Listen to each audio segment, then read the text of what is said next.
I do want to spend a little bit of time talking about the denials because there have been a number of administration officials who have come forward and denied publishing that op-ed, and I want to share their responses with you.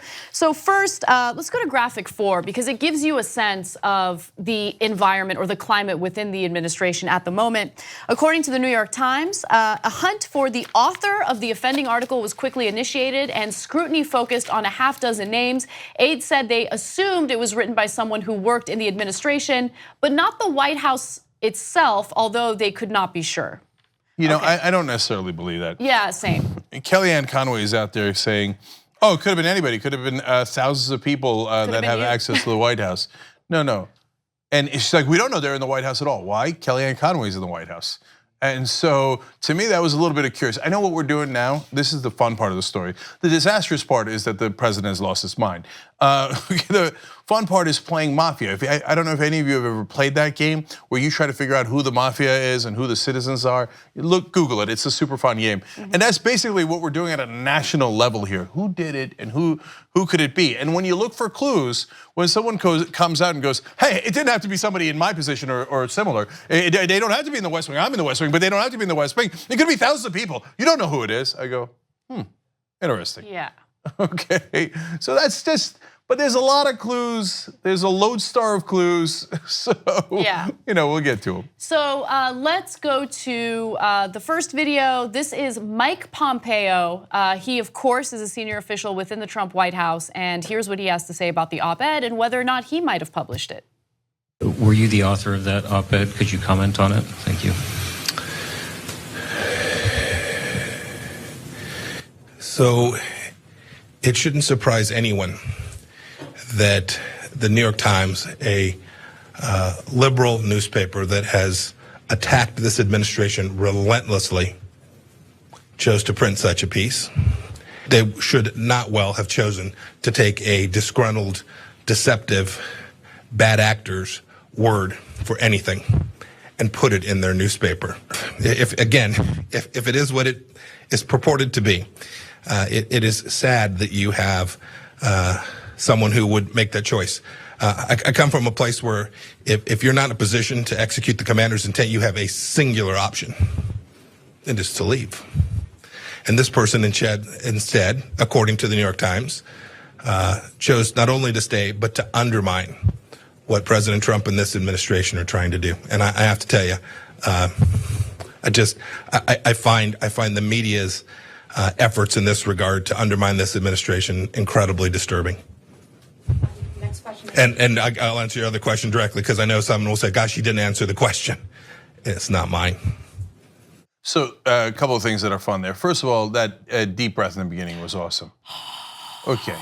And disturbing. I want it on the soundboard, although people will be so mystified later. What is that weird breathing? So gross. Number two, he, again, like Trump, he attacks the New York Times. Are you serious? A newspaper gets someone that they have confirmed is a senior administration official, maybe the vice president, maybe the spokesperson, we don't know who it is, a cabinet member, comes to any press organization and says, I am working against the president. Would you like to print that? Of course you would. You should immediately shut down your news organization if you don't print that. Exactly. I mean, there's nothing that is more news than I am inside the White House and I will not do what the president says because the president is potentially mentally unstable. How is that not news? No, but American voters deserve to know as well. We deserve to know. That is our government. That government represents us, supposed to be looking out for us, serving our best interests. We deserve to know about the utter chaos that's happening within the White House right now. By the way, you could argue Trump deserves to know, MAGA deserves to know, like that there's somebody in your view of the world, if you're a MAGA guy, there's a guy who's looking to undermine the president. Well, now you know, and you could ferret him out or whatever you think is the appropriate course.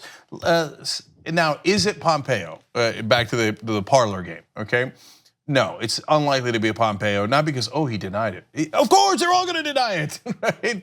But in the op-ed, the person refers to early cabinet meetings where there were whispers of using the 25th Amendment. Pompeo was not in the cabinet in the beginning. Pompeo joined the cabinet later.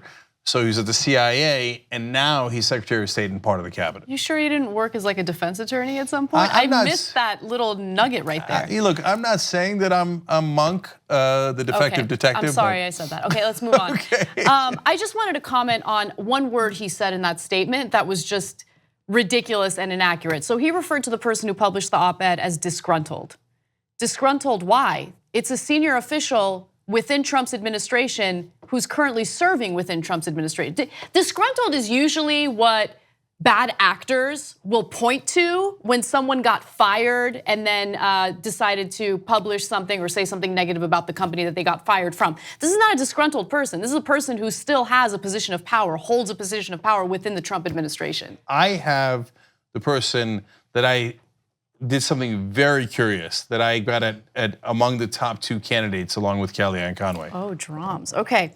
Now, Paul Ryan was also asked about the op-ed. Here's what he had to say. Look, a person who works in the administration serves at the pleasure of the president. It's a person who obviously is living in dishonesty. That doesn't help the president. So if you're not interested in helping the president, you shouldn't work for the president, as far as I'm concerned. He doesn't believe any of that. Yeah, I know. In reality, he's thinking, oh, thanks God, please stay, whatever you do, don't come out, stay where you are, make sure he doesn't launch any nukes. Yeah, by the way, to give you some more context and some inside baseball, so what the senior officials are currently doing is they are essentially printing out their strongly worded responses to these op-eds and putting it on Trump's desk because he needs it. Like he needs that validation on a regular basis. He loves like those strongly worded denials and all the negative commentary about this op-ed. Because he's a child, he's a thin-skinned egomaniac, and that's what he needs to hear from people to feel good about himself. And by the way, he's not very bright. I mean, so John Kelly and Jim Mattis apparently went in, his chief of staff and his defense secretary, and they were like, no, Woodward's book was wrong. We didn't really say those comments, and it isn't us. He's like, oh, okay, then I believe you.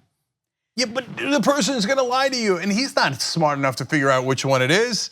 So, and by the way, this is something that's been going on for a long time. Remember, Bob Corker, another Republican senator, had said earlier, I know for a fact every single day at the White House is a situation trying to contain him. It's a shame the White House has become an adult daycare center. Someone obviously missed their shift this morning, referring to something that Trump had done erratic that day. Now, that's another Republican, obviously talked to a colleague of his, so that's another clue. So perhaps a former Republican senator that would know Bob Corker. Dan Coates is a former Republican senator. He's the director of national intelligence. Okay, another former Republican colleague of Corker in the Congress, Vice President Mike Pence. Oof. Okay. 2 strikes against Pence. So there's Lodestar. Yeah, so there's the lodestar. That's a word that was used in the op-ed that Mike Pence uses all the time and almost no one else does, certainly within this administration. So that was strike 1 against Pence. Corker is potentially strike 2. Now get a load of strike 3. Pence is one of the few guys who didn't say it himself. He had a staffer put out a statement. Okay, so already I was like, things that make you go, And then here's a statement from his communications director. The vice president puts his name on his op-eds. So far, that is an incredibly weak denial. Yes. Okay. The New York Times should be ashamed, and so should the person who wrote, now it gets better here, the false, illogical, and gutless op-ed. Okay. So New York Times should be ashamed doesn't mean anything, but hey, the false, illogical, and gutless, not bad, that's getting stronger. But so far, they haven't actually said it isn't him, okay? And then the last part of it, and this is it, the last sentence is, our office is above such amateur acts. And if you notice, not only did he never say he didn't do it, okay, called it an amateur act, but they didn't even say Pence is above it. They said our office is above such acts. Now, this is what I do. I decode political speak for a living.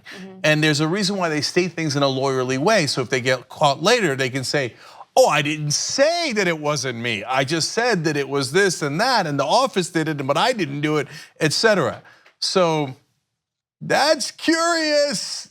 I mean, it would be amazing if Pence did it. If you didn't have these clues, he would have been among the last guys I would have guessed, because it's too brazen. I mean, he's the guy who would stand to gain if Trump was removed from office. He would be the president. He's the one guy who actually has a dog in the fight that isn't just about being a patriot. Absolutely, absolutely. And another thing to keep in mind is that, and this is just my analysis of it, someone who's been openly feuding with Trump, like let's say Jeff Sessions, although he doesn't really reciprocate, like it's usually just Trump feuding with him.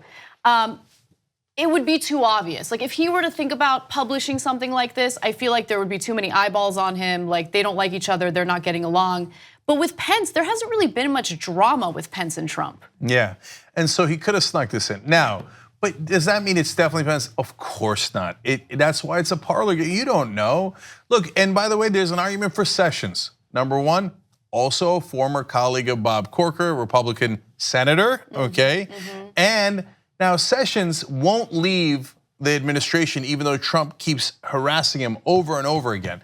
Maybe we're overthinking it and it's just the cup in front of me, right? And so maybe Sessions is like, hey, listen, I'm not leaving because me and the other guys have to make sure that this idiot doesn't run out of control. And Sessions does think he's an idiot, obviously at this point, because it's personal between Sessions and Trump now. So it's entirely possible that Sessions walked in and was like, oh, Woodward wrote the book. This is time to strike. New York Times, come here. I got this for you. Yeah, by the way, one other thing I wanted to mention about Sessions, his denial was also incredibly short, very weak.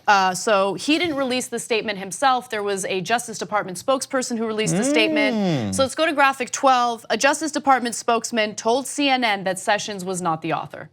Wow, that's super weak. Yeah. That is a super weak denial. Now, there might have been another statement that maybe I had missed, but that was the statement that I saw, and you're right, it's very weak. Yeah. And look, if I was Sessions, even if I didn't write it, I wouldn't give a strong denial. I'd be like, I'll write whatever the hell I like. Okay, this guy says I'm mentally retarded, I'm a dumb Southerner, I'm not a real man, and I mean, on and on. What, oh, like, ooh, like I'm supposed to be embarrassed that I told you the truth about Donald Trump? Yeah. I'm not at all embarrassed if I'm Jeff Sessions. So look, knowing how porous Washington is, it would be shocking if the identity was not revealed. I don't know if it'll happen soon, but it can't last that long, you would imagine. Certainly not like the old days where they kept the identity of Deep Throat hidden for decade after decade. This will likely come out much sooner. But again, don't lose focus on the real issue, which is the emperor has no clothes. It's not just the person who wrote the op-ed. He says he's working with a lot of people inside the administration and that they are all worried that Trump is not mentally stable. 2 easy ways to follow the Young Turks. One is hit the subscribe button down below, then you're a TYT subscriber. And second is ring the bell. And when you do that on YouTube, you're notified of our videos.